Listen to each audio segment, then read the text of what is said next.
Use करते हैं, जैसे डायबिटीज बहुत कॉमन वर्ड है, तो जिन्होंने अहिंसा वाली संडे की क्लास ज्वाइन की होगी तो उन्होंने देखा होगा कि शब्दों का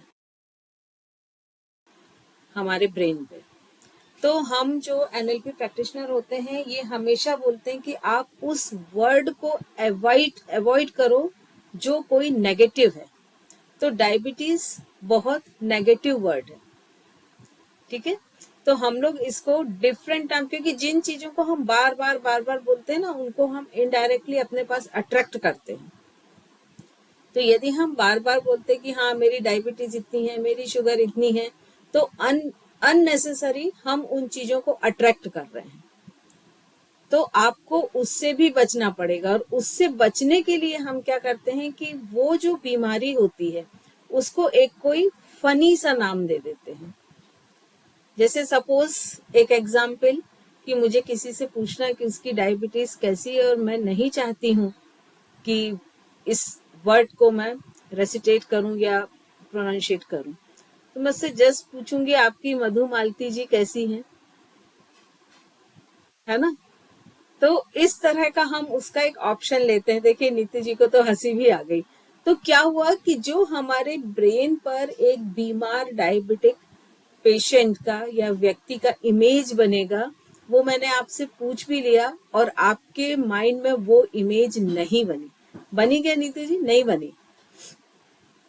और अगर हम ऐसे पूछेंगे कि डायबिटीज कैसी है तो आपके क्या इमेज बनेगी? एक तो हाईएस्ट शुगर के नंबर की, अरे वो तो फास्टिंग में 200 आ रही है ना।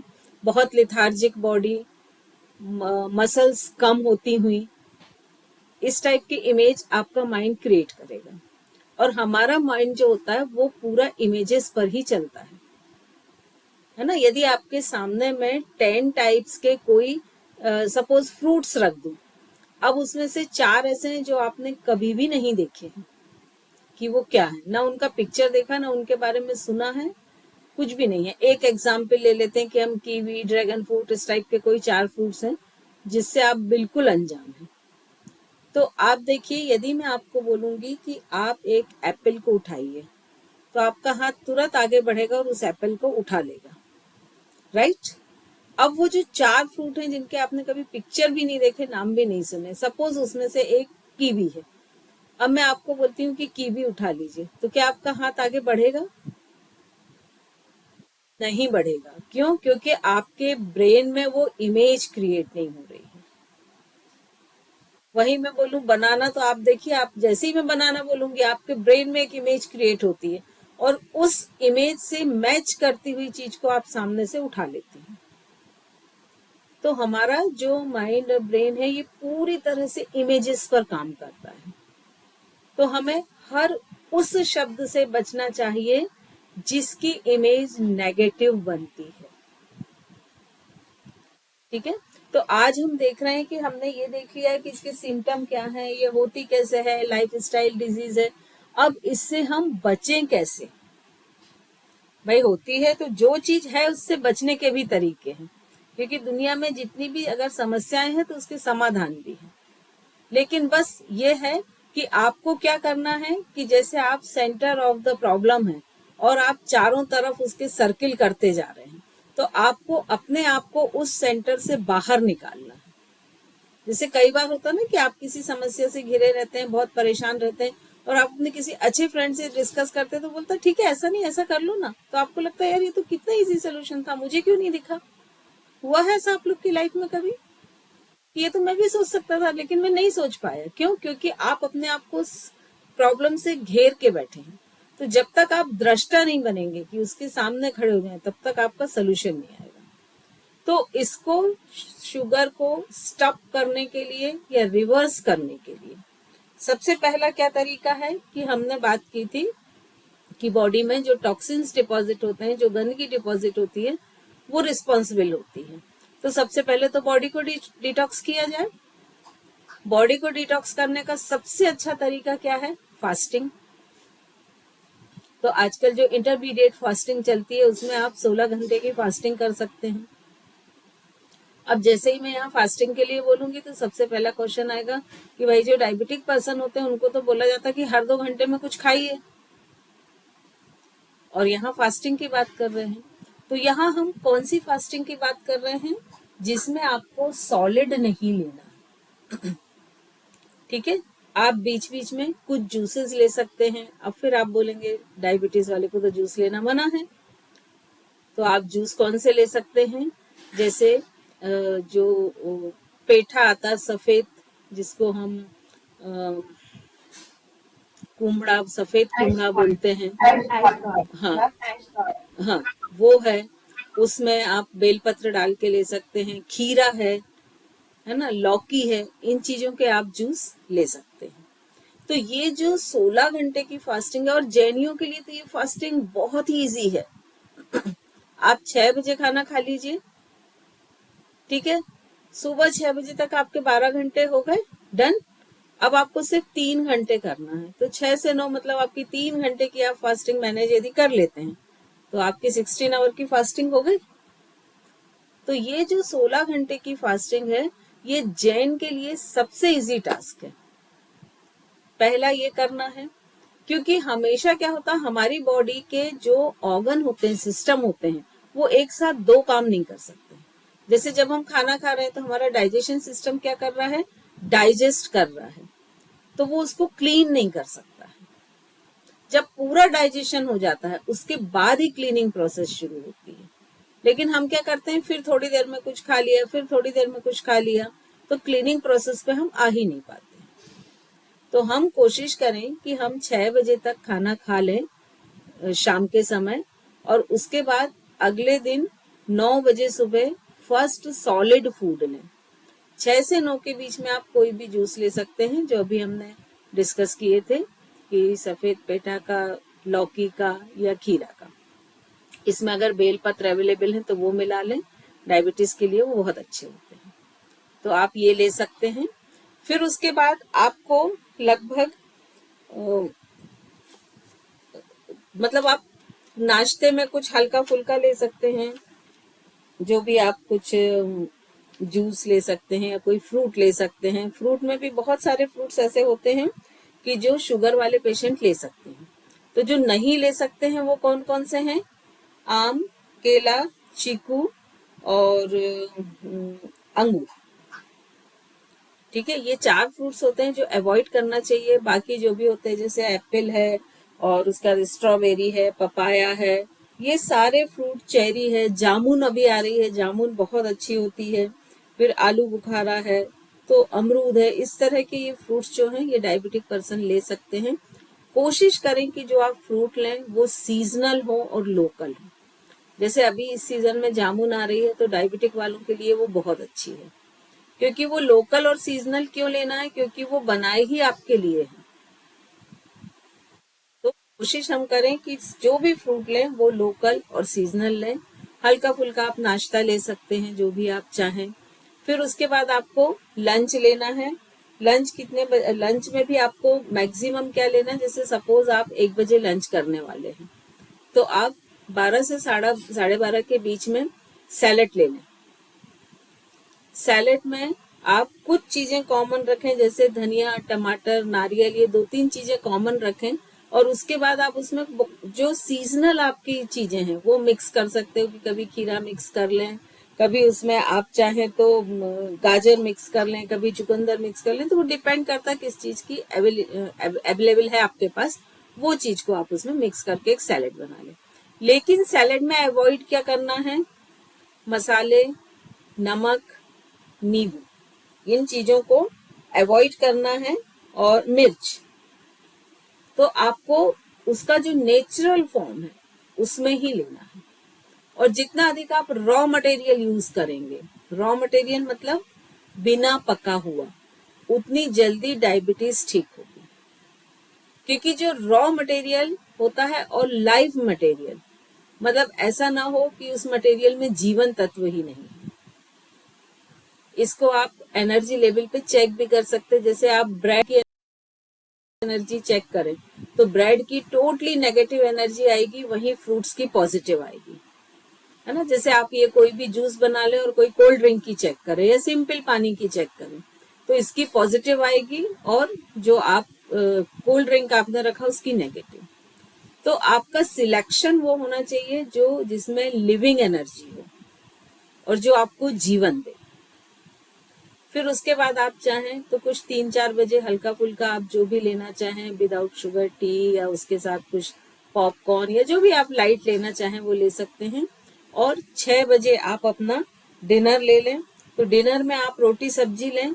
कोशिश करें कि सब्जी की क्वांटिटी अधिक हो, सब्जी बहुत अधिक स्पाइसी या बहुत अधिक ऑयल वाली या बहुत अधिक फ्राइड ना हो।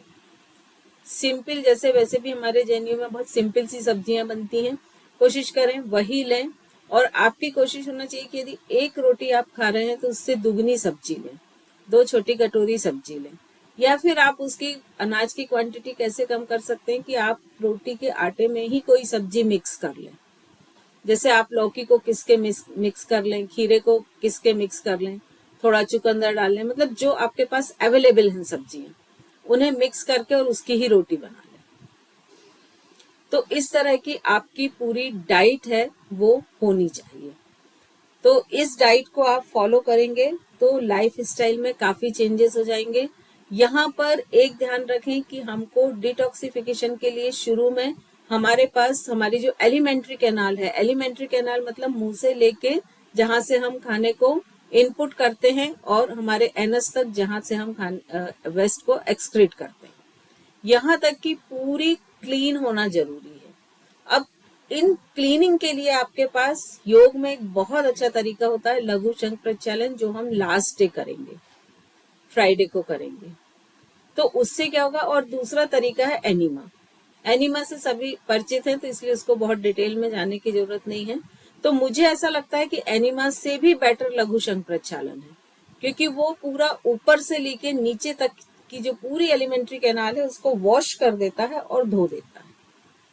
फिर इसके बाद आप पैनक्रियास को एक्टिवेट करने के लिए कुछ आप ठंडी पट्टी वगैरह का भी हेल्प ले सकते हैं, कि जैसे एक लंबी पट्टी बनाए, उसे ठंडे पानी में भिगो के और उसको पेट पे लपेट लें, साथ ही सिर पे भी एक ठंडा कपड़ा या रुमाल रख लें।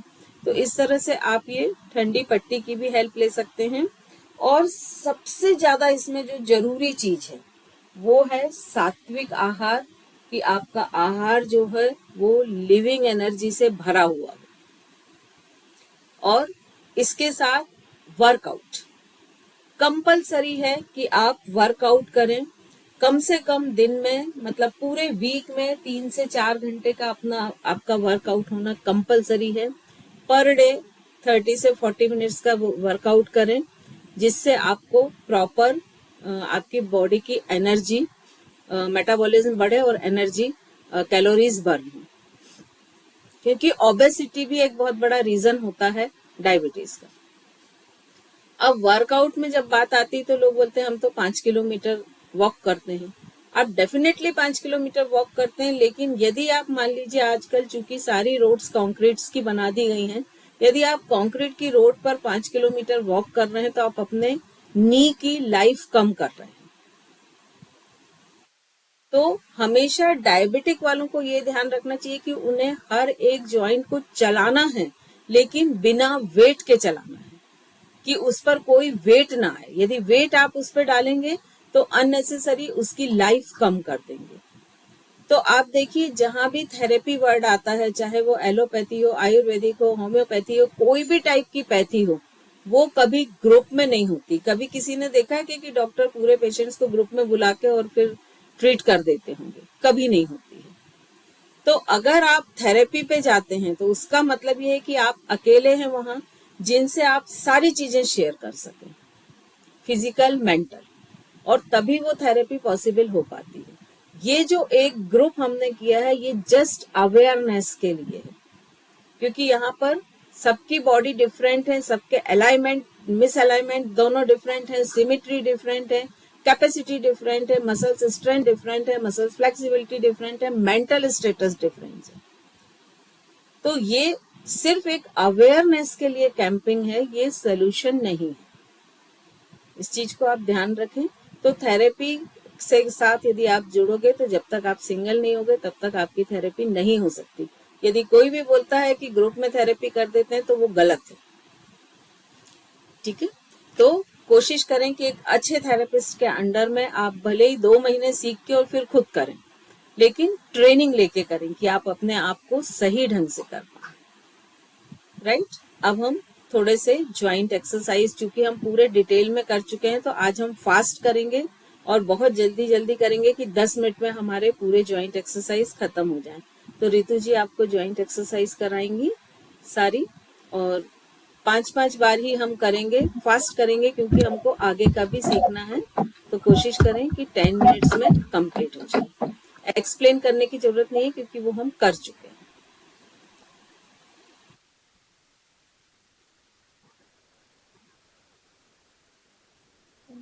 आप लोग रितु जी को पिन कर लीजिए।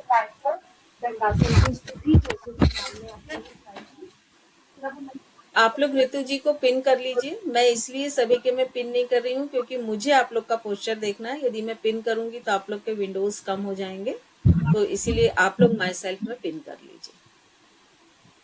थोड़ा सा मैं दंडासन की स्थिति को सिर्फ क्लियर कर देती हूँ, बाकी हम करते जाएंगे। दंडासन के लिए आपको अपने पंजों को आपस में मिलाना है, हील्स को, पंजे को।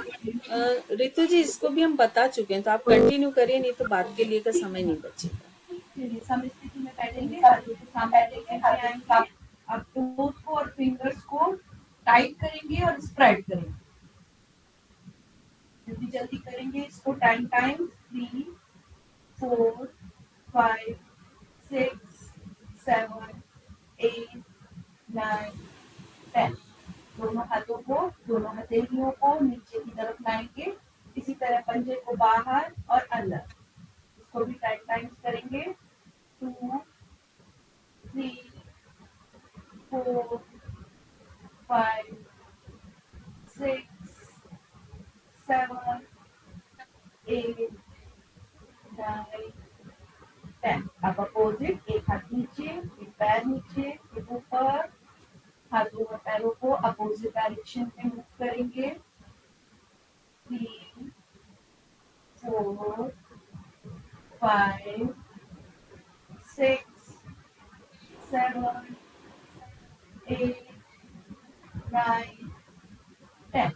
हाथों को नीचे ले आएंगे, पैरों नीचे ले आएंगे, थोड़ा सा गैप करेंगे, अपने हील के बीच में इमेजिनरी लाइन बनाएंगे।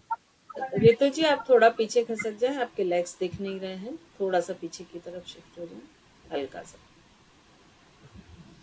ठीक है ना? Yes, clear.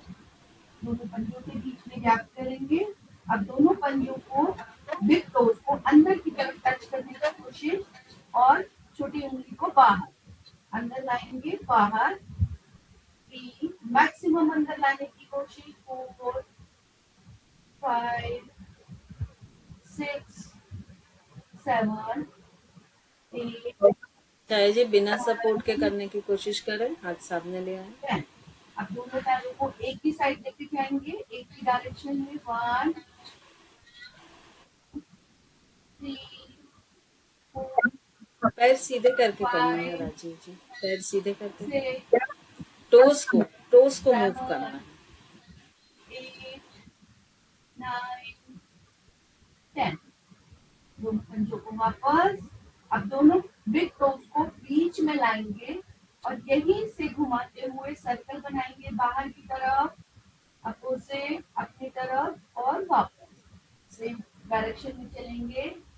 2 3 4 5 6 7 8 9 10।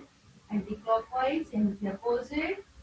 1 2 3 4 5 6 7 8 9 10। वापस आएंगे, दोनों पैरों को आपस में जोड़ेंगे, लेफ्ट फ्लैग को फोल्ड करेंगे और नी के नीचे से दोनों हाथों को निकालेंगे, दोनों एल्बो को, अपोजिट एल्बो को पकड़ेंगे, यहाँ कोशिश करेंगे अपनी थाइस को अपनी चेस्ट से बिल्कुल टाइट रखेंगे। दूसरा पैर हमारा बाहर की तरफ, पंजा बाहर खींचा हुआ, यहीं से ऊपर लेकर जाएंगे। 1 2 मैक्सिमम ऊपर, 4 5 6 7 8 9 10। बीच में लाएंगे, पंजे को बाहर की तरफ, बिट्टू को चौक की तरह यूज करेंगे। यहीं से सर्कल बनाएंगे, बड़ा सा सर्कल। 1 2 3 4 5 6 7 8 9 10। अपोजिट। 1 2 3, आइज को बिल्कुल टाइट रखेंगे। 4 5 6 7 8 9 10। वापस पैर को सीधा करेंगे, दूसरे पैर को फोल्ड करेंगे, राइट लेग को फोल्ड करेंगे, हाथों को नीचे से निकालेंगे।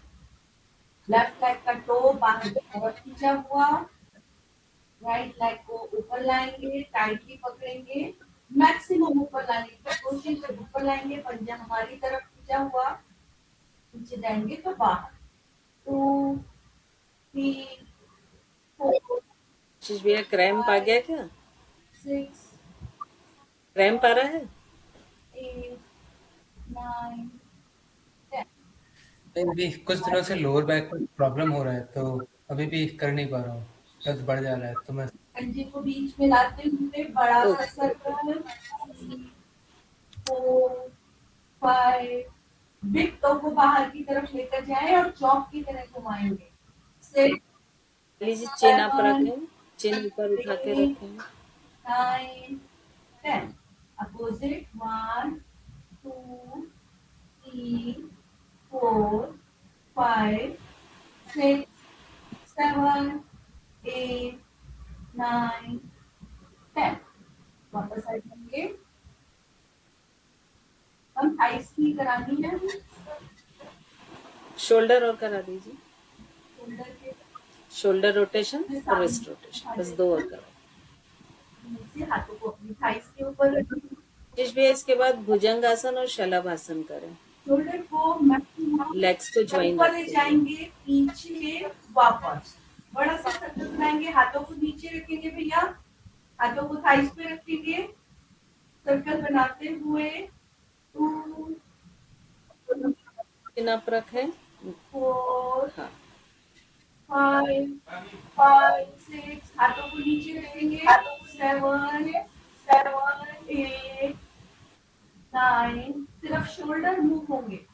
10। अपोजिट। शोल्डर को नीचे से भैया हाथों को थाइस पे रखिए, सिर्फ शोल्डर को मूव करिए। आशीष भैया 5 सेकंड रुकने की कोशिश करें, 5 सेकंड रुकने की कोशिश करें। 5 हील को ज्वाइन कर लें। 7 8 9 10। वापस आएंगे। मैम आगे कुछ और कराना है? नहीं, बस चलिए इसके बाद हम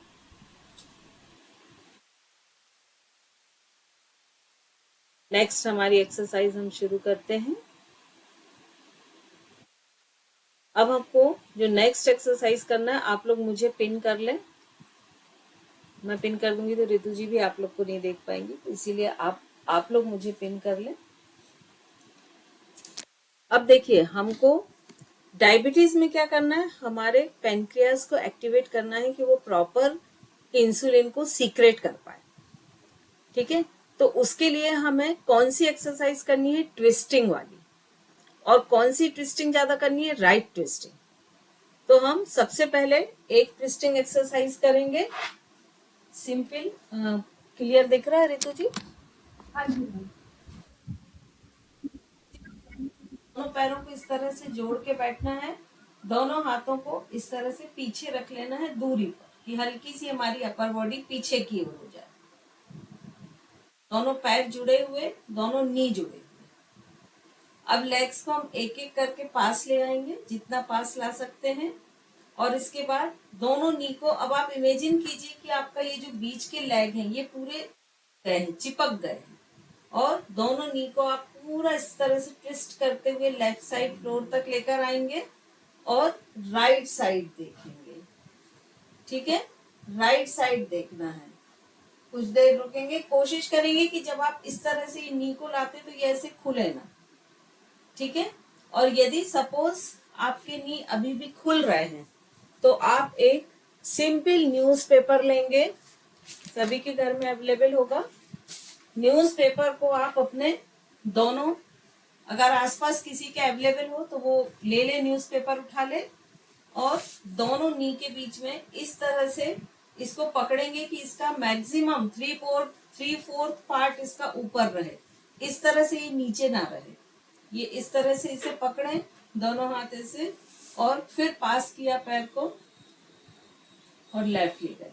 तो देखिए जब आप ये न्यूज़पेपर के साथ करेंगे तो आपकी स्ट्रेचिंग बढ़ जाएगी, और इसी को फिर सेंटर में लेकर आएंगे और फिर राइट लेके जाएंगे। ये अब इस एक्सरसाइज में क्या होता है कि जब हम करते हैं बटक्स आगे की तरफ शिफ्ट होते जाते हैं, तो आप कोशिश करें कि जब आप सेंटर में आते हैं और आपको लगता है कि आप बहुत ऐसे हो गए हैं, तो या तो आप बटक्स को पास कर लें या फिर दोनों हाथों को थोड़ा सा पास कर लें, जो भी आपको कंफर्टेबल लगता है। तो इस डिस्टेंस को मैनेज करें। फिर लेफ्ट साइड, अब इसको आपको फास्ट 10 टाइम्स दोनों साइड करना है। फास्ट आपको नी लेफ्ट साइड लेके जाना है। ये अभी स्टार्टिंग प्रोसेस है, लेकिन जब आपकी मसल्स में स्ट्रेंथ हो जाएगी, फ्लेक्सिबिलिटी हो जाएगी, तो इसी एक्सरसाइज को आपको कैसे करना है कि आप लेफ्ट साइड लेके गए और उसके बाद आपको 5 काउंटिंग तक रुकना है। जिनकी बॉडी अलाउ करे वो अभी भी कर सकते हैं कि लेफ्ट साइड लेके जाएं। मैं 10 तक काउंटिंग देती हूँ, आप रुकने की कोशिश करें। रितु जी 10 तक काउंटिंग दीजिए।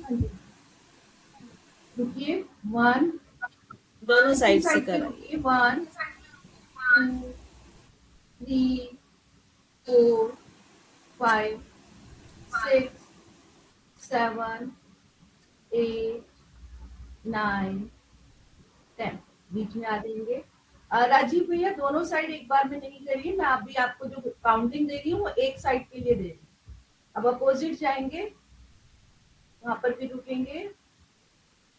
1, 2, 3, 4, 5, 6, 7, 8, 9, 9।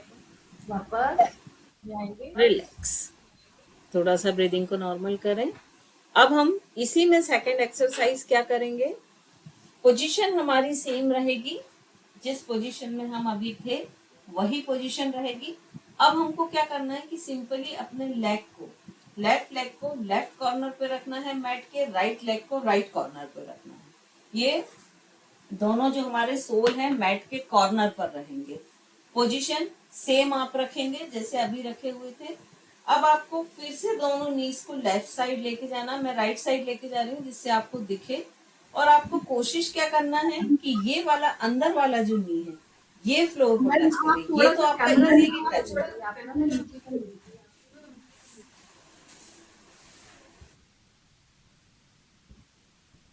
हाँ जी, आप ठीक है, एक बार फिर से मैं दिखा देती हूँ। जिस पोजीशन में हम बेसिक शुरू से थे उसी पोजीशन में हमको आना है। अब हमको क्या करना है कि मैट के एक कॉर्नर पर लेफ्ट पैर, राइट कॉर्नर पर राइट पैर रखना है, तो हमारे दोनों नी के बीच में गैप आ जाएगा। अब हमको सिंपली दोनों नी को लेफ्ट साइड लेके जाना है, मैं राइट साइड करके दिखा रही हूँ जिससे आपको दिखे। और कोशिश ये करना है कि जिस साइड हम ले जा रहे हैं वो नी तो इजीली फ्लोर से टच होगा। ये जो अंदर वाला नी है इसको अंदर करने की कोशिश करना है, लेकिन जो ये पीछे हाथ आपने रखा है ये शोल्डर ऐसे मूव ना हो। ये जो दोनों हाथ है आपके ये टाइट इसी पोजीशन में रखें, शोल्डर सामने ही रहे और फिर ये मूव हो। तो आपको देखना इसके अपोजिट है ये पोजीशन। ठीक है, और फिर ऐसे ही फिर से सेंटर में आएंगे और अपोजिट साइड जाएंगे, ये पोजीशन। ठीक है, ये भी विथ होल्ड करके देखें तो आपको स्ट्रेचिंग फील होगी कि कहाँ कहाँ स्ट्रेचिंग आपको आ रही है। रितु जी एक एक बार दोनों साइड करा दें 10 काउंटिंग द होल्डिंग के साथ। हाँ जी, पहले पैरों को खोलेंगे। अब लेफ्ट साइड दोनों पैरों को लेकर के जाएंगे, मैक्सिमम पैरों को खोल लीजिए लेफ्ट साइड। राजीव भैया पैरों को गैप करिए बीच में, तब लेकर के जाइए। होल्ड करेंगे 1। पैर के पंजे दूर दूर करें, पैर के पंजे दूर दूर करें। जमीन पर रखेंगे पैर भैया, जमीन पर। 3 4 5 6 7 8 बटक्स कम से कम उठे, कोशिश करें। 10। वापस आएंगे, सेंटर में लेकर आएंगे पैरों को। अब पंकज जी थोड़ा सा कैमरे का एंगल डाउन कर लें, कैमरे का एंगल पंकज जी थोड़ा सा डाउन कर लें जिससे आप मुझे राइट देखें। साइड लेकर जाएंगे दोनों पैरों को। होल्ड 1 2 3 4 5 6 7 8 9 10। धीरे से वापस सेंटर में रुकेंगे। थोड़ा सा ब्रीदिंग को नॉर्मल कर लें सेंटर में बैठ के। यहाँ पर हमने 2 क्लासों को मर्ज किया है। एक हमारी जो रेगुलर क्लास चलती है उसे, जो कि मंथली चलती है, और इसी समय पर पूरे महीने ये क्लास रन होती है। उसके मेंबर्स भी इसमें हैं और डायबिटिक वाले भी हैं।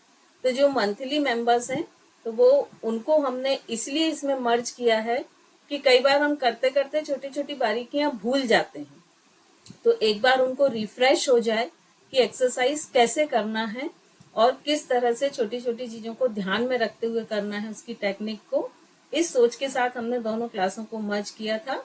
तो ये डायबिटीज की 1 वीक की ही क्लास है। उसके बाद हमारी जैसे रेगुलर चलती थी क्लास वैसी ही चलेगी, और आप लोग इसमें सीखें, इसे एंजॉय करें। और जो डायबिटिक की क्लास जिन्होंने अटेंड की है वो भी चाहें तो इस मंथली क्लास को सेम समय पे अटेंड करके, ज्वाइन करके, और अपने एक्सरसाइज को कंटिन्यू रख सकते हैं। जो मंथली हमारी चलती है उसकी 999 हमारी फीस है, तो उसे करके और आप इसे कंटिन्यू रख सकते हैं। अब हम आते हैं नेक्स्ट एक्सरसाइज पे, ठीक है? तो मुझे पिन कर ले। मैम आप अपने आप को पिन कर दीजिए, मैं यहाँ से अनपिन कर लूंगी क्योंकि मेरे ख्याल से सब लोग पिन कर नहीं पा रहे हैं। ठीक है, ठीक है।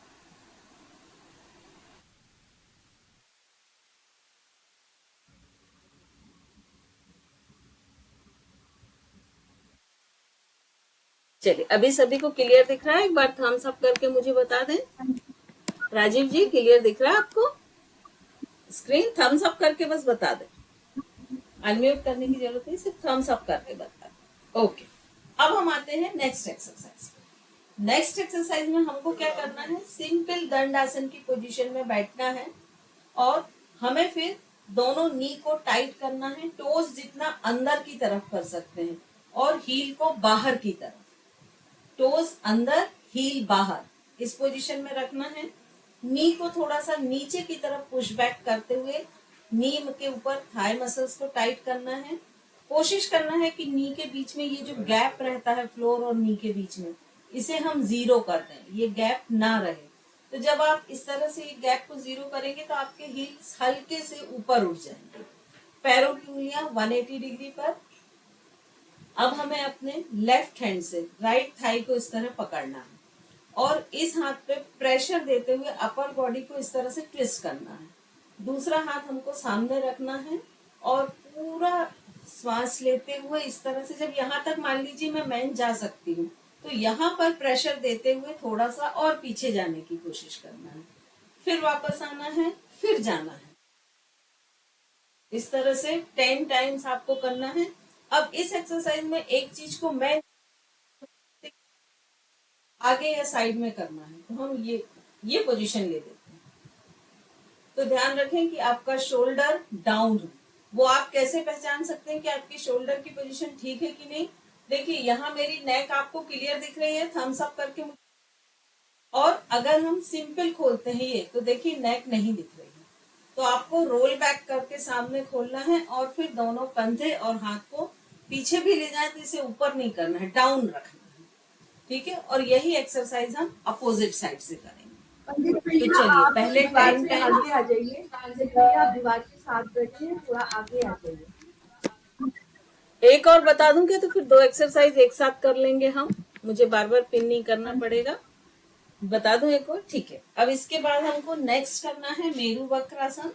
वो भी हम लेफ्ट लेग से करेंगे, दंडासन की पोजीशन में बैठेंगे। मैं आपको राइट साइड से दिखा रही हूँ क्योंकि मेरा राइट साइड सामने है। आपको क्या करना है, सिंपल नी को फोल्ड करना है। अब धीरे से दोनों हाथ से पकड़ते हुए जितना पास आ सकता है उतना पास लेके आना है। अब इस नी को दूसरा हाथ आपका साइड में है, अंदर की तरफ लेना है और ये वाले हाथ को पूरा इस तरह से बाहर की तरफ खींचते हुए सर्किल बनाते हुए पीछे रखना है। जहां हम लेटेंगे तो हमारी स्पाइन आएगी। अब ये पीछे रखने में आपको कुछ चीजों को ध्यान रखना है। एक तो आपकी जो पूरी रीढ़ की हड्डी है ये ऐसी तिरछी ना हो, ये एकदम सीधी हो। हाथ आपको मैक्सिमम पास रखना है और पीछे की तरफ। अब ये जो पकड़ने की पोजीशन है ये 2-3 तरह से हो सकती है। आप अपनी मसल्स स्ट्रेंथ की, आप अपनी फ्लेक्सिबिलिटी के हिसाब से करें। जो बिल्कुल भी नहीं पकड़ पा रहे वो इस तरह से नी को पकड़ें और अपने चेस्ट के पास खींचे और फिर दोनों कंधों को ऐसा घुमाएं। राइट लेग आपका जो सीधा है वो बिल्कुल स्ट्रेट रहेगा, उसको इस तरह से नहीं करेंगे। हील अंदर, हील बाहर, टोज अंदर, नी टाइट। एक पोजीशन ये हो सकती है। जिनकी फ्लेक्सिबिलिटी थोड़ी सी और ज्यादा है तो वो क्या करें, एल्बो को यहाँ रखें और इस हाथ को यहाँ। ये पोजीशन हो सकती है दूसरी। तीसरी पोजीशन क्या हो सकती है कि मान लीजिए इस टाइप में नहीं आ रहा है तो एल्बो को 90 डिग्री रखें, यहां से फंसाएं। ये थर्ड हो सकती है। और फोर्थ पोजीशन हो सकती है कि आप इसे इस तरह से पकड़ें और पीछे की तरफ देखें, ठीक है। इस आसन में हम थोड़ी सी देर रुकने की कोशिश करेंगे। तो ये 2 आसन आपको करने हैं। सभी रेडी हो जाएं, दंड आसन की पोजीशन में बैठ जाएं और कोशिश करें कि इंस्ट्रक्शन के साथ ही चलें। मैंने बताया सिर्फ आपको इसलिए है करके कि जिससे आप उस इंस्ट्रक्शन को समझ सकें। तो जो बहुत से लोग कर रहे हैं ना कि मैंने दंडासन बोला तो वो नी फोल्ड करके बैठ गए, नहीं, आपकी माउंटिंग गड़बड़ होगी तो आपका आसन गड़बड़ होगा। पहले प्रॉपर दंडासन में बैठें, पीछे देख लें जगह है आपकी ट्विस्टिंग के लिए, दीवार से दूरी बना लें, स्पाइन स्ट्रेट करें। अब अपने लेफ्ट हैंड से राइट थाई को पकड़ें। भैया पहले लेग स्ट्रेट करके ट्विस्टिंग करनी है। आशीष भैया लेग स्ट्रेट करके ट्विस्टिंग करनी है। तो लेफ्ट हैंड से राइट थाई को पकड़ें, राइट हैंड स्ट्रेट करें। अब पूरा ट्विस्ट करें, पीछे की ओर ले जाएं और वापस सामने तक लाएं। इमेजिन करें हाथ को कोई बाहर की तरफ खींच रहा है। 10 टाइम्स करते जाएं। राजीव भैया आप जो अपोजिट हैंड है उससे पकड़िए और नेक्स्ट हैंड से पीछे की तरफ करिए। अपोजिट से ही दूसरा हाथ मैम सामने मेरे को सीधा। आप पिन कर दीजिए या फिर आप लोग मुझे पिन कर ले, मैं साथ में कर देती हूँ। हाँ एक्चुअली मैं पिन करूंगी तो हाँ, मुझे तो नहीं आप लोग दिखेंगे मुझे पिन ना कर ले। सभी।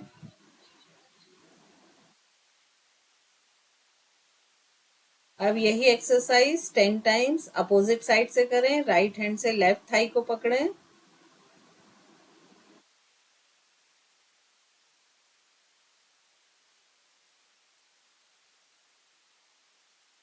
काजल हाथ थोड़ा सा और ऊपर रखो जो स्ट्रेट है।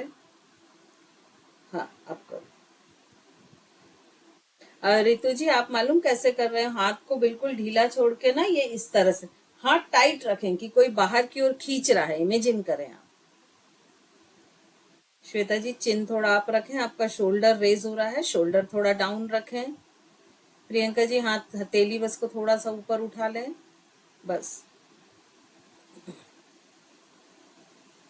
भैया हमारी नेक भी हाथ के साथ पीछे जा रही है, आप मेरे को पिन करें और फिर साथ में करें। देखिए इसमें ज्यादातर लोग जो मिस्टेक कर रहे हैं ना वो क्या कर रहे हैं कि जब आपने इस तरह से पकड़ा हुआ है, इस हाथ को जब आप पीछे ले जा रहे हैं ना तो आप चिन को ऐसे ऐसे लेके जा रहे हैं। देख ना मेरा सिर, मेरे गर्दन का तो अता पता ही नहीं है कहाँ है। चिन डाउन हो गई और ये ऐसे नहीं, चिन अप रखें। आपका ये जो लोअर जो है ये फ्लोर के पैरेलल रखें, शोल्डर डाउन रखें। ये जब आप ऐसे ट्विस्ट होते हैं ना, ये तो आपका ये हिस्सा क्लियर दिखना चाहिए, ना कि ये पोजीशन आना चाहिए, ये क्लियर होना चाहिए। प्रियंका जी शोल्डर रेज हो रहा है, शोल्डर डाउन करें। एक्चुअली शोल्डर डाउन करके रखना ना बहुत बड़ा टास्क है। काजल 20-20 टाइम्स करेंगे आप दोनों साइड। छाया दीदी गर्दन भी दोनों ढीली साइड सभी जाएगी, के आप हो गए। कोई साथ में गर्दन को मूव करिए छाया दीदी, सिर्फ हाथ को ढीला नहीं छोड़ना पूरा। हाँ आपको चलिए थोड़ा और फास्ट करें क्योंकि हमको अभी काफी एक्सरसाइज करनी है। राजीव भैया गर्दन की मूवमेंट करिए, साथ में हाथ के साथ गर्दन साथ में पीछे जाएगी। देखिए 1 सेकेंड मिस्टेक आप लोग की क्या हो रही है, देखें थोड़ा सा। जब हम ये घुमाते हैं ना ऐसा, तो ये जो हमारा पोर्शन है नाभि के आसपास की जितनी मसल्स है ये ऐसे ऐसे टर्न होनी चाहिए। तो ज्यादातर लोग का कैसा हो रहा है, ये ऐसा, ये देख रहे हैं, ये सामने का स्थिर है, इसको पीछे ले जाएं। ये पूरे मसल्स भी ऐसे टर्न होने चाहिए एब्डोमेन साइड के, जैसे चर्निंग होती ना, ऐसे हमारे एब्डोमिनल मसल्स पूरे ऐसे चर्न होने चाहिए। गुड, छाया जी का आप सही आया है। आपको ये जो ट्विस्टिंग है ना, ये पूरे पेट के हिस्से तक फील होनी चाहिए। चलिए अब हम सेकंड एक्सरसाइज पे आते हैं। फिर से दंडासन की पोजीशन ले लें आराम से। मीतू जी स्पाइन और स्ट्रेट करें। अब लेफ्ट लेग को धीरे धीरे फोल्ड करते हुए चेस्ट के पास ले आए और राइट हैंड से उसे पकड़ें। लेफ्ट हैंड को पूरा ऐसा बड़ा सर्किल बनाते हुए पीछे की तरफ पास रखें, जितना आप अपने शरीर के पास रख सकते हैं। और आप इमेजिन करें कि आप जहां लेटेंगे तो आपकी स्पाइन कहाँ आएगी, वहां पर आपको अपनी हथेली रखना। जो ऊपर से नहीं ले जा पा रहे हैं वो सीधे नीचे से ले जाते हुए पीछे रख लें। राजीव जी, वैशाली जी, सीधे नीचे से ही रख लें, पूरा सर्किल मत बनाएं। अब यहां से आपको जो भी ग्रिप कंफर्टेबल लग रही है उसमें करते हुए अपर बॉडी को पूरा लेफ्ट साइड पीछे ट्विस्ट करें, जो पीछे वाले हाथ की तरफ पीछे देखें। प्रियंका जी कंधों को और थोड़ा शिफ्ट करें, पीछे ट्विस्ट करें दोनों कंधे एंड होल्ड, रुकेंगे इसी पोजीशन में। मित्र जी आप गलत डायरेक्शन में ट्विस्ट हैं, अपोजिट हाथ से पकड़ें और फिर जो नी फोल्ड है हाथ चेंज करें, हाथ चेंज करें मीतू जी, हाँ अब करें ट्विस्ट। 6, 7, 8। नीतू जी अपोजिट साइड गर्दन, भैया हाथ ऊपर से न वापस आ जाए, नीचे से हाथ को पीछे रखिए। हाँ नीचे से आराम से आराम से जमीन इजी पर हाथ को रखना है, पीछे नीचे से रखिए, जमीन इजीली पर। पीछे रखिए, नॉर्मल पीछे रखिए, ऊपर से नहीं चलिए चले। अब यही हम लेग चेंज करके करेंगे। राइट लेग को नी से फोल्ड करें, वापस आए, राइट लेग को नी से फोल्ड करें, ग्रिप करें लेफ्ट हैंड से राइट नी को और राइट हैंड को पूरा सर्किल बनाते हुए पीछे ले जाएं। जो सर्किल बनाते हुए नहीं ले जा रहे वो सीधा हाथ पीछे ले जाते हुए रख लें। अब अपर बॉडी को पूरा ट्विस्ट करें, होल्ड, 1, 2, 3, 4, 5, 6, 7, 8, 9, 10। वापस आ जाएं। अब आप लोग स्क्रीन के पास आ जाएं। मैं अपने आप को पिन कर रही हूँ, कुछ 2-3 एक्सरसाइज और मैं दिखा रही हूँ। तो जब तक आपकी ब्रीदिंग नॉर्मल हो तब तक आप उन एक्सरसाइज को देख लें, क्योंकि हर एक एक्सरसाइज के बाद ब्रीदिंग को नॉर्मल करना बहुत जरूरी है, तभी आप नई एक्सरसाइज को अच्छी तरह से कर पाएंगे। और योग में तो ये कहा गया है कि जैसे आप किसी आसन में 30 सेकंड रुक रहे हैं, क्योंकि मिनिमम जब आप 30 सेकंड रुकते हैं तब आपके इफेक्ट्स आने शुरू होते हैं। तो आपको 1 मिनट तक रेस्ट करना चाहिए, लेकिन हम डबल न भी करें तो हमको कम से कम इक्वली तो करना ही चाहिए। अब आपको नेक्स्ट क्या करनी है, मैं फिर से राइट साइड से दिखा रही हूँ। राजीव भैया थोड़ा ध्यान से देखें एक्सरसाइज को। अब हमको फिर से राइट लेग को, जैसे हमने लेफ्ट लेग को फोल्ड किया था वैसे फोल्ड करना है। अब हमें क्या करना है कि ये जो सोल है, ये जो नी को क्रॉस करके रखना है इस तरह से। मतलब आप लेफ्ट से करेंगे तो आपका ये इधर आ जाएगा, इस पैर को फिर से सीधा रखें कि ऐसा तिरछा ना हो, नी टाइट हो, थाई मसल्स टाइट हो। अब इसको आप जितना अपने पास कर सकते हैं पास करें। ग्रिपिंग जो 3 बताई थी कि या तो आप ऐसे पकड़ें या ऐसे पकड़ें या ऐसे पकड़ें या ऐसे पकड़ें, जो भी आप पकड़ सकते हैं आप पकड़ें। और उसके बाद अभी मेरे ख्याल से ज्यादातर लोग ऐसा ही पकड़ पा रहे होंगे मुझे लगता है। तो अगर आप इस तरह से पकड़ पा रहे हैं तो पकड़ें, लेकिन इस नी को चेस्ट के पास खींच के रखें, जितना अधिक खींच के रख सकते हैं। अगेन दूसरे हाथ को सर्किल बनाते हुए पीछे ले जाएं। अब जो ऐसा सर्किल बनाते हुए पीछे नहीं ले जा पा रहे वो क्या करें, यहीं से इस हाथ को ऐसे पीछे कर लें। जरूरी नहीं है सर्किल बनाए। राजीव भैया इस हाथ को यहाँ से ऐसे पीछे कर लें, ये आपका हाथ है, ये पीछे कर लें, नीचे से ऊपर नहीं ले जाएं। और यहाँ से आपको सेम का एक्सरसाइज करना है कि अपर बॉडी को ट्विस्ट करते हुए आपको पीछे की तरफ देखना है, ये पोजीशन आपकी आएगी। ठीक है, ये हमारी थर्ड एक्सरसाइज थी। फोर्थ में हमें क्या करना है कि लेग की पोजीशन ऐसी ही रहेगी, दोनों हाथों को ग्रिप करते हुए और टाइट नी को चेस्ट के पास लाना है। इनहेल करना है, एक्सेल करते हुए इस तरह से चिन को कोशिश करना है नी से टच करने की। अब जब हम चिन को नी से टच करने की कोशिश करते हैं, हम फिर क्या करते हैं, शोल्डर रेस कर लेते हैं। तो ये इस तरह से नहीं करना है, शोल्डर डाउन। ये 2 एक्सरसाइज हम दोनों साइड से करेंगे। चलिए दंडासन की पोजीशन में आ जाएं।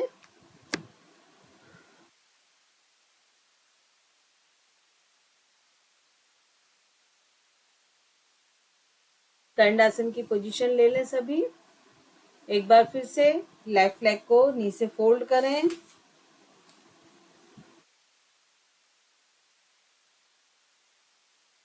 दूसरे हाथ से सोल को नी क्रॉस करते हुए दूसरी साइड रखें, अपोजिट हाथ से नी को पकड़ें, दूसरा हाथ राउंड पीछे की तरफ जमीन पर, अपर बॉडी को बैक अपोजिट लेकर जाएंगे नीतू दीदी।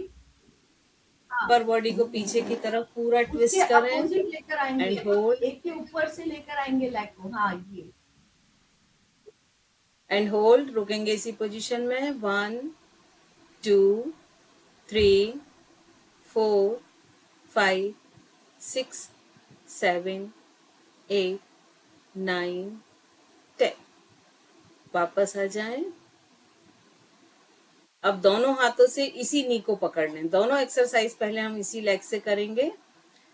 उंगलियों को इस तरह से इंटरलॉक करें और नी को पकड़कर टाइट अपने चेस्ट की तरफ लाएं। डीप इनहेल, एक्सेल करते हुए नी को अपने चेस्ट की तरफ खींचें और चिन को कोशिश करें नी से टच करने की। Good Priyanka, very good effort, very दीदी आप गुड। गर्दन को होल्ड झुका करेंगे। रहे हैं, 1 गर्दन नहीं झुकानी। 2 3 आइज कोशिश करें 4 ताकि वो अपने चेस्ट 5 तक लगाएं। 6। वापस आ जाएं। अब दोनों एक्सरसाइज हम राइट साइड से करेंगे। फिर से दंडासन की पोजीशन लें, राइट लेग को फोल्ड करें और लेफ्ट नी को क्रॉस करते हुए राइट सोल को रख लें। लेफ्ट हैंड से नी को पकड़ें, राइट हैंड पूरा पीछे की तरफ, अपर बॉडी को राइट साइड पूरा ट्विस्ट करें, पीछे की ओर देखें। होल्ड 1 2 3 4 5 6 7 8 9 10। वापस सेंटर में आए, फिंगर्स को इंटरलॉक करते हुए नी को टाइट पकड़ें, अपनी तरफ खींच के रखें चेस्ट की तरफ।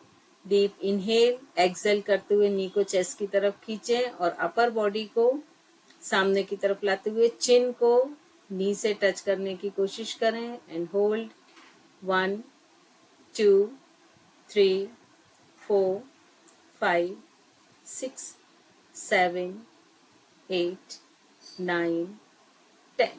वापस।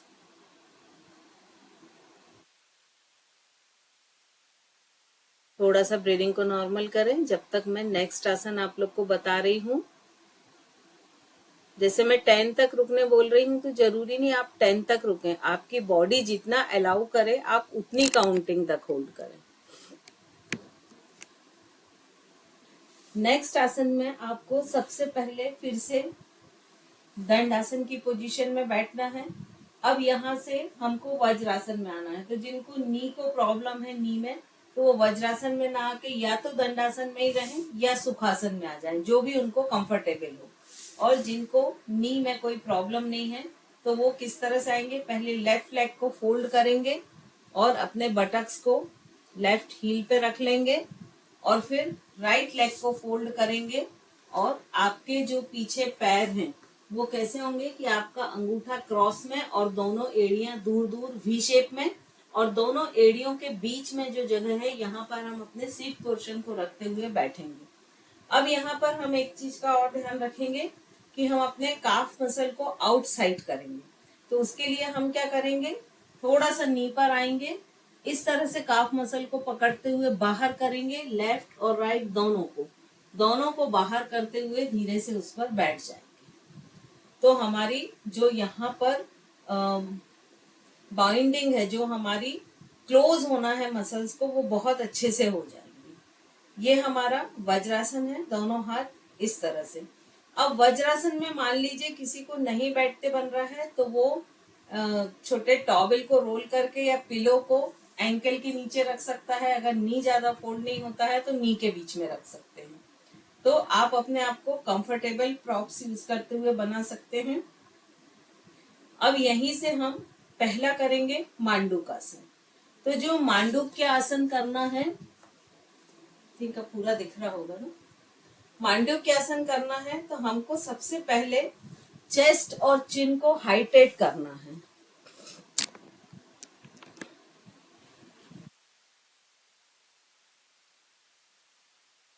फर्स्ट पोजीशन हमें क्या करना है कि हमारा चेस्ट, ये नॉर्मल पोजीशन है, चेस्ट हाइटेड, चिन हाइटेड। अब हमें अपने दोनों हाथों की उंगलियों को एल शेप में बनाना है, थंब को लास्ट माउंटेन पे रखना है और टाइट मुट्ठी बांधना है। अब जब ये मुट्ठी बांध ली तो यहाँ पर नाभि है और ये थाई जॉइंट है, ये नाभि है और ये थाई जॉइंट है, इन दोनों के बीच में आपको इस तरह से इन मुट्ठियों को रखना है। चेस्ट इन हाइटेड, डीप इनहेल, गहरी लंबी सांस लेंगे। इसके बाद पूरी सांस को बाहर छोड़ देंगे, मुट्ठियों को दबा के रखेंगे, मुट्ठियों से पेट को अंदर की तरफ। अब जब ये दबाएंगे तो अगेन शोल्डर पे ध्यान रखेंगे कि ये रेज ना हो, ये डाउन ही रहे। चेस्ट इन हाइटेड और धीरे धीरे सामने की तरफ झुकते जाएंगे, लेकिन यहाँ पर ऐसे नहीं झुकेंगे। चेस्ट चिन को हाइटेड करते हुए आप जितना नीचे आ सकते हैं, आपकी चिन मैक्सिमम हाइटेड रहेगी। आपका ये जो बटक्स पोर्शन है ये हील को टच रहेगा। यहाँ पर ऐसा ना हो कि इन दोनों के बीच में ऐसा गैप आ जाए, तो आप उतना ही नीचे झुकेंगे कि ये आपके हील बटक्स दोनों टच रहें, चेस्ट चिन हाइटेड रहे। मान लीजिए आप यहाँ तक झुक पा रहे हैं, आप यहीं तक झुकिए, जरूरी नहीं है और नीचे जाने की, लेकिन यहाँ से स्पाइन को ऐसे क्रंच करते हुए नीचे ना ले जाएं, चेस्ट चिन को हाइटेड करते हुए ले जाएं। अब इसी में जो तीसरा आसन हम करेंगे वो है शशांक आसन।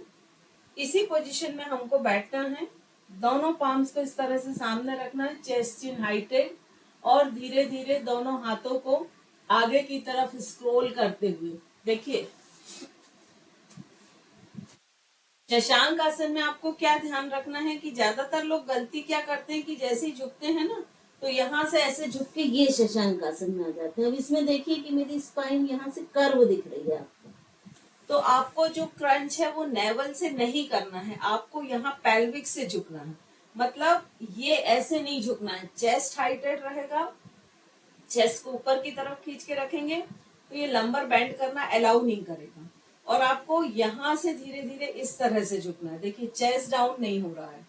मतलब आपका ये जो लोअर एब्डोमेन है ये सबसे पहले थाई के पास आएगा, मैक्सिमम जितना हाथ आपके सामने इस तरह से स्क्रॉल हो रहे हैं ये, और धीरे धीरे धीरे धीरे हमको सिर ऊपर उठा के रखना है। यहाँ भी ध्यान रखना है कि हमारे बटक हील को टच करें, और जब हम मैक्सिमम आगे आ जाते हैं तो हमें चेस्ट धीरे धीरे डाउन करना है और यहीं पर आपको रुक जाना है। हालांकि शशांक आसन में जिनकी स्पाइन पर जिनको कंट्रोल रहता है कि वो कर्व ना हो, तो हम सिर को ऐसा नीचे ले आते हैं। लेकिन यदि आपको सर्वाइकल की प्रॉब्लम है तो सिर ऊपर रखें, और यदि आपकी स्पाइन कर्व है तो भी सिर ऊपर रखें। तो ये 3 आसन हमें यहाँ पर करने हैं। तो सभी रेडी हो जाएं, इंस्ट्रक्शन के साथ चलें, कोशिश करें सभी। दंड आसन की पोजीशन ले लें, थाई मसल्स टाइट। अब लेफ्ट लेग को फोल्ड करते हुए, जिनके नी में या लोअर स्पाइन में प्रॉब्लम हो वो वज्रासन में ना आए, इस चीज का ध्यान रखें। एक एक पैर को मोड़ते हुए पीछे ले जाएं और वज्रासन की पोजीशन में आए। काफ मसल को आउटर साइड कर दें पूरी। अपर बॉडी स्ट्रेट, आपको बिना हाथ के सपोर्ट के बैठते आना चाहिए। राजीव भी आप चेंज कर लें आसन, सुखासन में बैठ जाएं सिंपल। अब जब हम वज्रासन में बैठते हैं तो कुछ मुद्राएं ऐसी होती हैं कि जो डायबिटीज के लिए बहुत हेल्पफुल होती हैं। मुद्राएं मतलब क्या है कि ये हाथ का एक कोई गेस्चर होता है। तो जब हम वज्रासन में बैठते हैं तो आपको भी मालूम है कि अभी हमने क्या बात की थी कि जो खाने पीने से गंदगी जमा होती है वो भी डायबिटीज का एक कारण है। और वज्रासन आपको मालूम है सबसे स्ट्रॉन्ग आसन है डाइजेशन के लिए, और इसीलिए ये एकमात्र आसन है जिसको हम खाना खाने के तुरंत बाद करते हैं। कि जिसको भी डाइजेशन से रिलेटेड प्रॉब्लम है तो वो खाना खाने के तुरंत बाद 5 से 10 मिनट इसमें बैठे तो उसके लिए डाइजेशन इंप्रूव होता है। मतलब ये हमारे अपान प्राण को बढ़ाता है। तो इसके साथ हम जो मुद्रा रखते हैं वो अपान मुद्रा रखते हैं। तो वो कैसे होती है कि जैसे ये हमारी 5 उंगलियां हैं, हमारा शरीर पंच तत्व से मिलके बना है। थोड़ा सा 5-10 मिनट क्लास ज्यादा हो जाएगी तो चलेगा सभी को, हम सब करके बता दें। ओके। तो जो हमारी 5 उंगलियां हैं ये हमारे पंच तत्व को रिप्रेजेंट करती हैं। ये हमारा जो अंगूठा है ये अग्नि तत्व को, ये जो पहली उंगली है इंडेक्स फिंगर ये वायु तत्व को, ठीक है। ये जो मिडिल फिंगर है आकाश को, रिंग फिंगर है ये पृथ्वी तत्व को, और जो सबसे छोटी उंगली है ये हमारी जल तत्व को रिप्रेजेंट करती है। तो हमें इनसे जब हम इनको मिला के मुद्राएं बनाते हैं तो आपको मालूम है आयुर्वेद के हिसाब से एक कॉन्सेप्ट ये भी है कि जब तक ये 5 तत्व हमारी बॉडी में बैलेंस रहते हैं हम हेल्दी रहते हैं, और जैसे ही ये कम या ज्यादा होते हैं कोई भी एक तत्व तो बीमार हो जाते हैं। तो यहाँ पर हमको अपान मुद्रा मतलब क्या करना है, इंडेक्स फिंगर और लिटिल फिंगर को छोड़ना है। बीच की जो दोनों उंगली हैं उनको अंगूठे के, उनके टिप को अंगूठे के टिप से मिलाना है। ये सबको क्लियर है, दिख रही है? बीच की 2 उंगलियां, एक हाथ से ही बताती हूँ, बीच की ये जो 2 उंगली है ये अंगूठे के टिप से आपको मिलाना है। ये अपान मुद्रा है और ये इतनी स्ट्रांग है क्योंकि जो अपान प्राण होते हैं ना उनका काम होता है कि जिन चीजों को भी हम बॉडी के बाहर थ्रू आउट करते हैं उनको बाहर की तरफ पुश करना। जैसे हम मॉर्निंग में स्टूल पास करते हैं, यूरिन पास करते हैं, इवन जब डिलीवरी होती है तो बेबी जो बॉडी से बाहर आता है वो भी अपान प्राण के कारण आता है। तो जब हम 9th मंथ में आते हैं प्रेग्नेंट लेडीज को तो उनके अपान प्राण स्ट्रांग बनाते हैं। तो अगर किसी को गैस्ट्रिक प्रॉब्लम है और कई बार ऐसा होता है कि वो रिलीज नहीं हो रही है और बहुत बेचैनी लग रही, तब यदि वो इस मुद्रा को लगा ले तो विद इन 10 मिनट्स उनका वो रिलीज हो जाएगा गैस। यूरिन रिलीज नहीं हो रही है, यदि उनकी यूरिनरी ट्यूब ब्लॉक नहीं है तो इन सब में वो इजीली हो जाएगा। तो इस मुद्रा के साथ हम वज्रासन में बैठते हैं। तो इस मुद्रा को ध्यान रखें, ये अपान मुद्रा है। वज्रासन में जब भी बैठें तो दोनों हाथों को नी के ऊपर इस मुद्रा में करके रख लें, ये ऊपर की तरफ रहेंगे। तो ये हमारा एक आसन है वज्रासन, जो कि आपकी बॉडी को डिटॉक्स करता है, आपके बॉडी के मेटाबॉलिज्म को बढ़ाता है, जिससे डाइजेशन परफेक्ट होता है। अब यहीं से हम आएंगे मंडूक आसन। मंडूक आसन में जो हम मुट्ठी बना के रख रहे हैं वो एग्जैक्ट वहां प्रेशर देता है जहां पेनक्रियाज है। तो ये पेनक्रियाज को स्टिमुलेट करता है। तो अपने जो थंब के टिप है उसको लास्ट माउंटेन पे टच करें और धीरे धीरे उंगलियों को मोड़ लें, टाइट मुट्ठी बनाएं और नेवल और थाई ज्वाइंट के बीच में रखें। चेस्ट जिनको हाइड्रेट करें ऊपर। अब इस हाइट को मेंटेन रखते हुए धीरे धीरे नीचे झुकते जाएं, एक्सेल विथ एक्सेल करते हुए, और जहां तक भी आप झुक सकते हैं झुकें कि आपके बटक्स ऊपर ना उठें। रुकेंगे इसी पोजीशन में, चिन ऊपर उठा के रखें, राजीव भैया चिन ऊपर उठा के रखें, हाँ 1 2, मीतू जी चिन अप, 3 4 5 6 7 8 9 10, वेरी गुड। धीरे धीरे वापस आ जाएं। अब हम इसी में चलते हैं थर्ड आसन की तरफ, जो कि है शशांकासन। इसमें दोनों हाथों को, पाम्स को सामने की तरफ फ्लोर पर रख लें और चेस्ट चिन को हाइटेड रखते हुए दोनों फिंगर्स को स्क्रॉल करते हुए आगे की तरफ ले जाएं और चेस्ट को फ्लोर की तरफ या नी की तरफ लाने की कोशिश करें। चिन अप रखें। मैक्सिमम स्ट्रेचिंग देखें, आपकी स्पाइन पर मैक्सिमम स्ट्रेचिंग आएगी। जितना आगे आप सहज झुक सकते हैं झुकें। Good Priyanka, very good. Hold Chhaya ji, very good. 1 2 3 4 5 6 7 8 9। इसी पोजीशन में दोनों हाथों को पीछे की ओर ले जाते हुए हील्स को पकड़ लें। ये आपका बालासन, चाइल्ड पोज, और होल्ड करें थोड़ी सी देर। 1 2 3 4 5 6 7 8 9 10। वापस दंडासन, या अपने कंफर्टेबल पोजीशन में आ जाएं।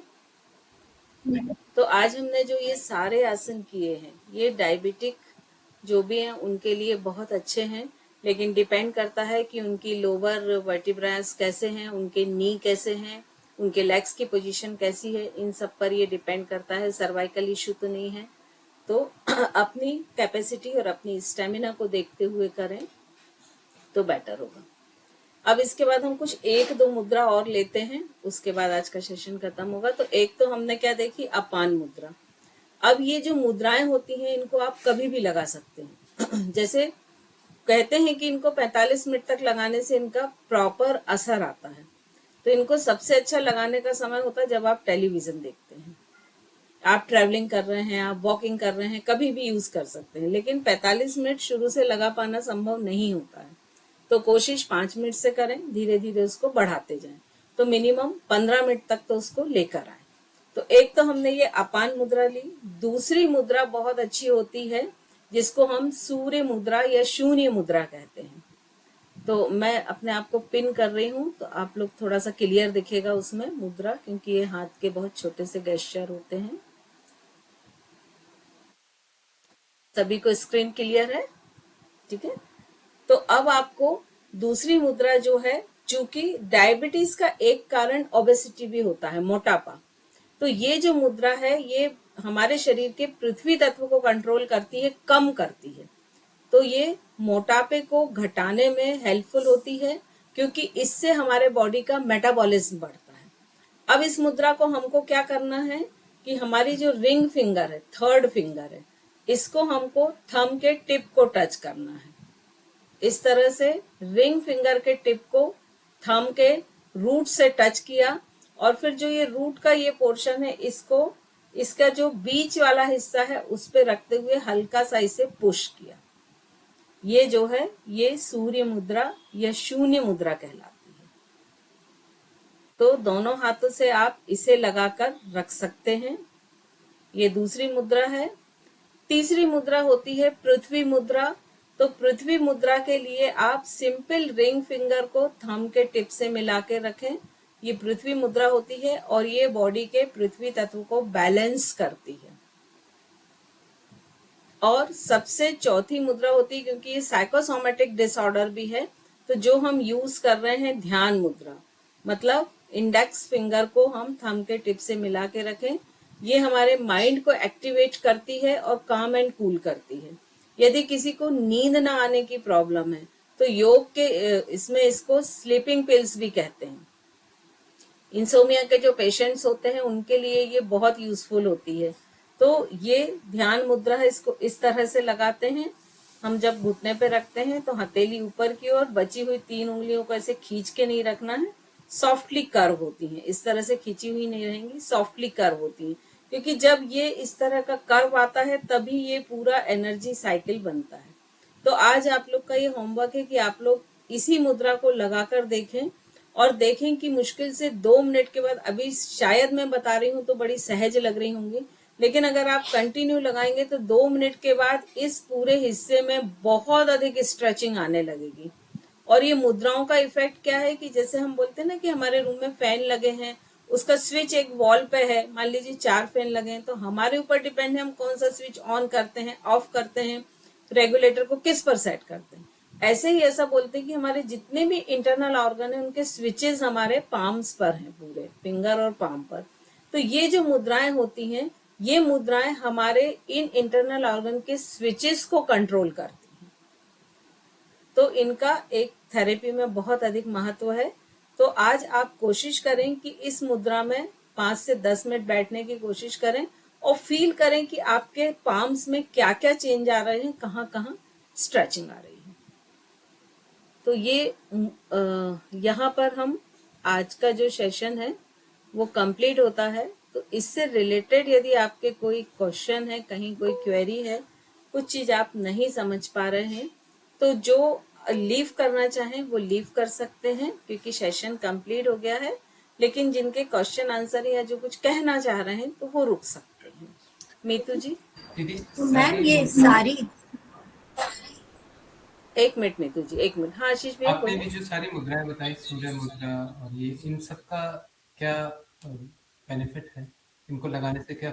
इनका बेनिफिट मैंने बताया ना भैया, जैसे ये इंसोमिया के पेशेंट्स के लिए और ब्रेन के लिए बहुत अच्छी है ये।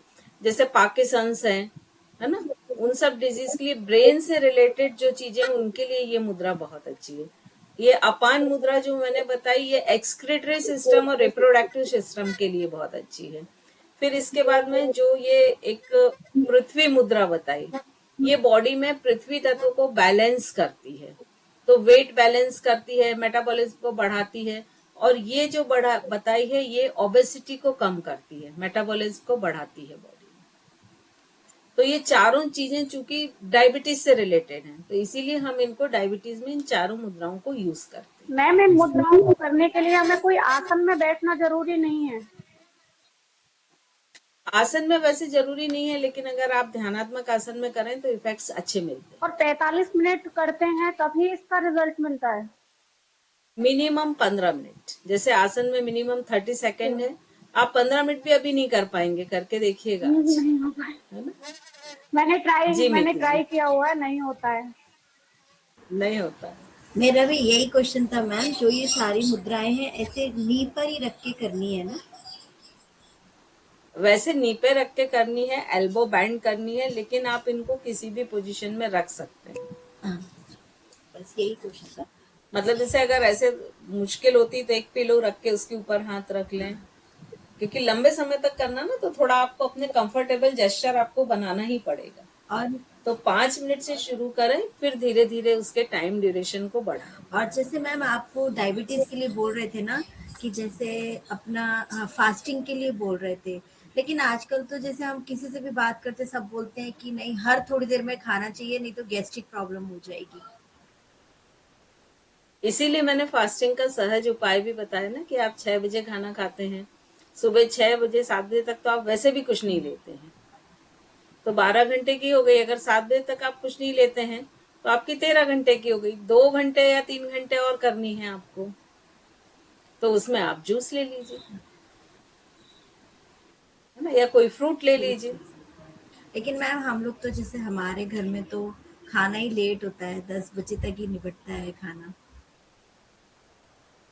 नहीं, एक्चुअली खाना अब आपको कोशिश करना पड़ेगा, यदि हमको लाइफ स्टाइल अच्छी करनी है, क्योंकि आजकल आप किसी भी थेरेपी में जाएं, वो बोलते हैं सूर्यास्त के पहले खाना खा लें, और खाना खाने और सोने के बीच में 3 घंटे का डिफरेंस मस्ट है। और वो 3 घंटे कैसे होना चाहिए, ऐसे नहीं कि हम बोले हम 7 बजे तो खाना खा लेते हैं, लेकिन 7 बजे हम पूरा काम अपना बाइंड अप कर लेते हैं, फिर आराम से टीवी देखते हैं या लेटे रहते हैं। वो 3 घंटे नहीं, 3 घंटे आपके फिजिकल एक्टिविटी के साथ निकलने चाहिए। ओके, ठीक है, वो मेजर का मायने रखता है। Thank you. Ankur ji. Ma'am, अपान मुद्रा में जो आपने बोला, तो वो लिटिल फिंगर, फोर फिंगर हल्का सा कर्व हो सकता है कि उसे स्ट्रेट रखना है? नहीं नहीं, कर्व रहेंगे आपके। जो रेस्ट टू फिंगर है ना, देखिए मुद्रा मतलब एनर्जी पे काम कर रही है, तो एनर्जी में जब तक ऐसा सर्किल नहीं बनता है तब तक उसमें फ्लो नहीं आता है। तो फ्लो बनाने के लिए आपको ये इस तरह से हल्का कर्व ऐसे खींच के नहीं रखना है, हल्का सा कर्व, मतलब बस ढीला छोड़ना है। ठीक है, थैंक यू मैम। आकांक्षा। जय जिनेंद्र। ये भी आज आपने जय जिनेंद्र। बताया कि मतलब ऐसे उंगलियों को थोड़ा सा कर्व, अभी तक तो मैं सबको यही बताती थी कि बिल्कुल स्ट्रेट टाइट खींच कर रखो। मतलब आपने बताया, थैंक यू सो मच, इसका रीजन भी पता चला। दूसरी चीज ये दीदी, जैसे मैंने ना मतलब ऐसे नियम ले रखा है कि 8 बजे के बाद कुछ नहीं लेती हूँ, कोशिश करती हूँ कि मतलब 6 बजे तक ही खा लूं, लेकिन कभी कभी बिजी शेड्यूल के कारण होता है 8 बजे तक। लेकिन दीदी उसके बाद मुझे दिन में कभी कभी ना 12 बज जाते हैं खाना खाने में, उसके पहले मैं कुछ भी नहीं ले पाती। तो ये मेरा सही है या फिर मुझे मतलब कुछ इम्प्रूव करना है? और मैं मॉर्निंग में 5 o'clock देखिए, पर उठती हूँ। 16 घंटे की फास्टिंग आप कर सकते हैं, अगर आप कर पा रहे हैं तो इंटरमीडिएट फास्टिंग के हिसाब से 16 घंटे की फास्टिंग बहुत अच्छी मानी जाती है ना। और आपकी बॉडी अलाउ कर रही है। मान लीजिए कई लोगों को गैस्ट्रिक प्रॉब्लम होने लगे, कई लोगों को एसिडिटी होने लगे, इट मीन्स उनकी बॉडी अलाउ नहीं कर रही है। तो यदि कोई प्रॉब्लम नहीं है, आपकी बॉडी अलाउ कर रही है, तो आप 16 घंटे की आराम से रखें। लेकिन 16 घंटे के बाद एकदम से पूरा लंच ना लें, थोड़ा सा सैलेड लेके फिर थोड़ा गैप करें आधे घंटे का, या कोई एक फ्रूट लेके, तो इस तरह से करें। मतलब ऐसा ना हो कि हमने 16 घंटे तक रेस्ट दिया और एकदम से कुछ हैवी उसमें डाल दिया, मतलब है ना। और यदि आपकी बॉडी अलाउ नहीं कर रही है तो आप फास्टिंग के साथ कुछ फ्रूट खा सकते हैं, कुछ नट्स खा सकते हैं, ऐसी चीजों को आप खा सकते मतलब दीदी इतना लॉन्ग ड्यूरेशन का अगर हम फास्टिंग डेली रखते हैं तो इसमें ऐसे तो नहीं होता कि मसल्स लॉस हो रहे हैं या वीकनेस आ रही है? हैं। ये आपकी बॉडी बताएगी ना, बस आप अंदर से अपनी बॉडी की सुनते जाएं। सबसे अच्छी थेरेपी वही है कि आपकी बॉडी अंदर से जो बोल रही, सुबह जैसे ही उठे ना, सबसे पहला क्वेश्चन आंख बंद करते हुए अपने से करें कि आज कैसा लग रहा है। और यदि बॉडी बोलती कि आज तो पूरे जग को तोड़ फोड़ दूंगा, जितने काम है सब कर लूंगा, बहुत एनर्जेटिक फील कर रहे हैं, इट मीन्स आप सही हाँ, वे में। मतलब कोई कुछ भी कहता है आप छोड़ दीजिए, आप अपनी सिर्फ बॉडी की सुनिए। आपकी बॉडी खुद बताएगी कि अब आपको किस चीज की जरूरत है, कितनी जरूरत है, क्यों। हाँ दीदी, क्योंकि ना क्या होता है कई बार सब मुझसे बोलते हैं कि तुम 5 बजे उठती हो, हर 2 घंटे में कुछ ना कुछ खाना चाहिए, और मेरा मतलब वैसा ही रहता है कि मैं 2 बार ही खाना खाती हूँ, एक बार मॉर्निंग में 11-12 बजे और एक बार इवनिंग में।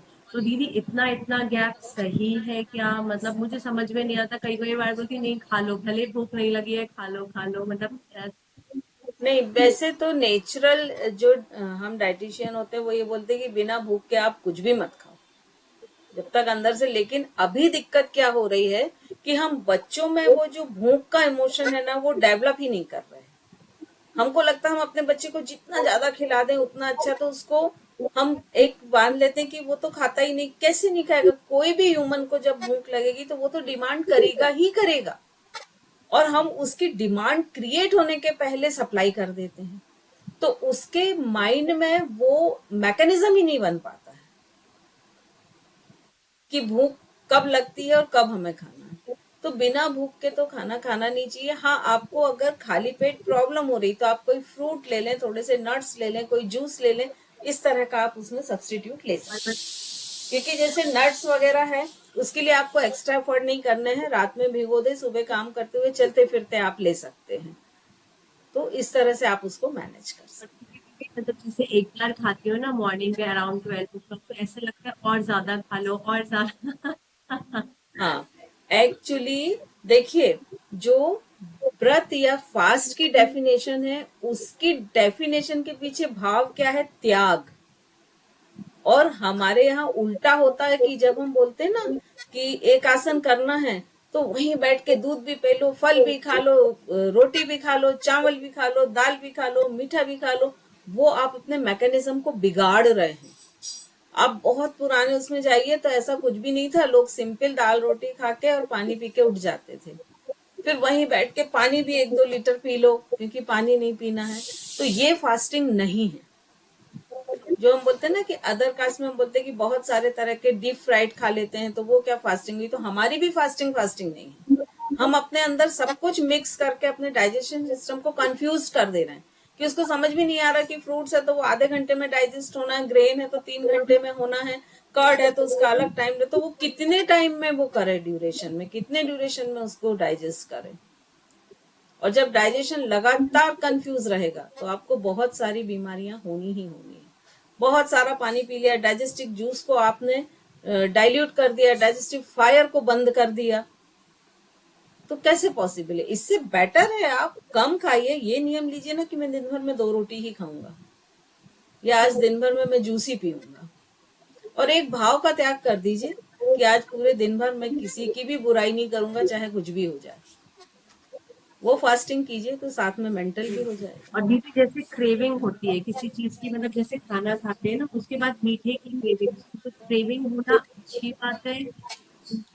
होती है, वो स्वीट्स की होती है, उसमें आप थोड़ा सा गुड़ ले सकते हैं, छोटा सा थोड़ी सी मिश्री ले सकते हैं, मतलब ऐसा तो उसमें नहीं कोई दी कि दिक्कत हमारे अंदर कुछ मतलब कुछ चीजें कम हो गई। नहीं। नहीं, वो होता ही है। थैंक यू सो मच दीदी।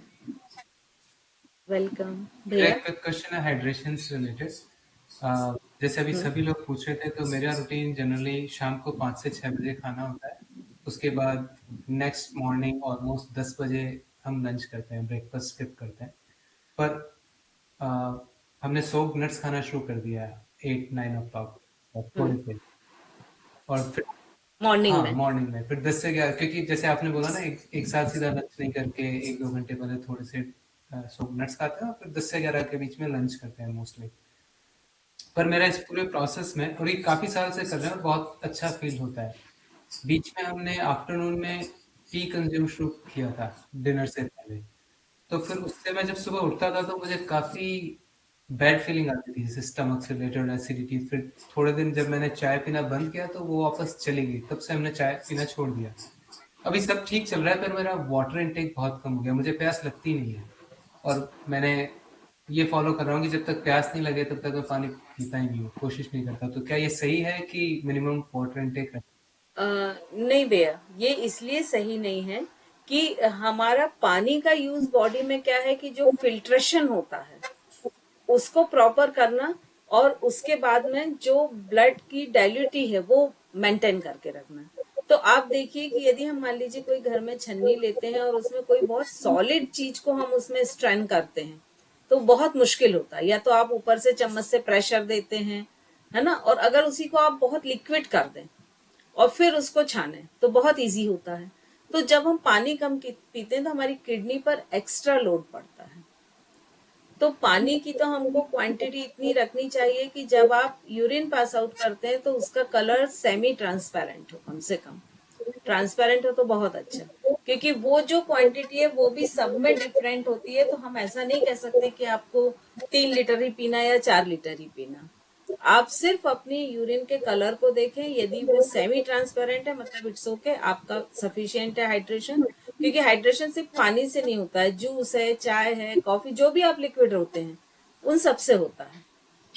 और यदि मान लीजिए वो कलरफुल है तो डेफिनेटली आप डिहाइड्रेट हो रहे हैं, तो आपको इंटेक बढ़ाना ही पड़ेगा, चाहे प्यास लगे या नहीं, मेरे हिसाब जी। से। और मॉर्निंग की डाइट ज़्यादा तो नहीं होती है, ओवर तो नहीं होती है, बट नहीं नहीं, बिल्कुल ठीक नाइस। है। मॉर्निंग ओवर हो सकती है, इवनिंग ओवर नहीं होनी चाहिए। ठीक है, थैंक यू। है ना? दीप्ति जी। जैसे नहीं दीदी दीदी जो आपने बोला कि आसन जो लेफ्ट साइड से करना है पहले फिर राइट साइड से। एक मिनट, हाँ, एक मिनट।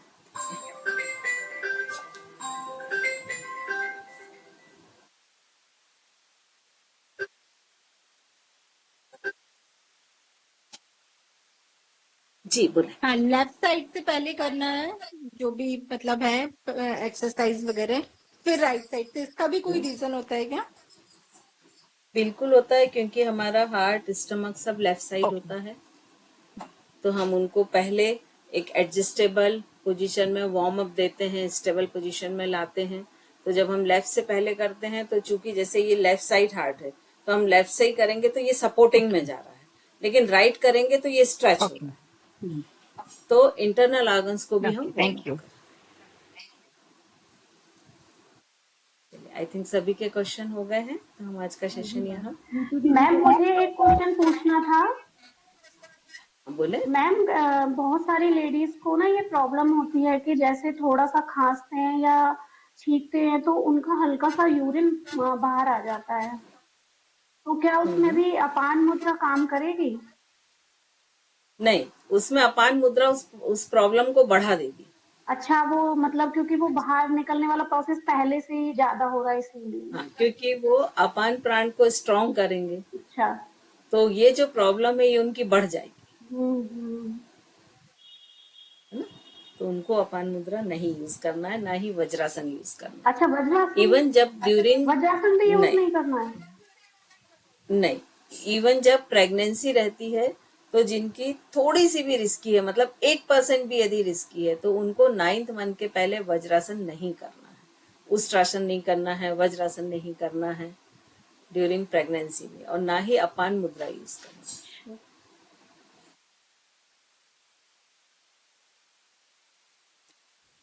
आई थिंक सभी के क्वेश्चंस हो गए हैं। मैम सेशन 10 बजने वाले हाँ। लेकिन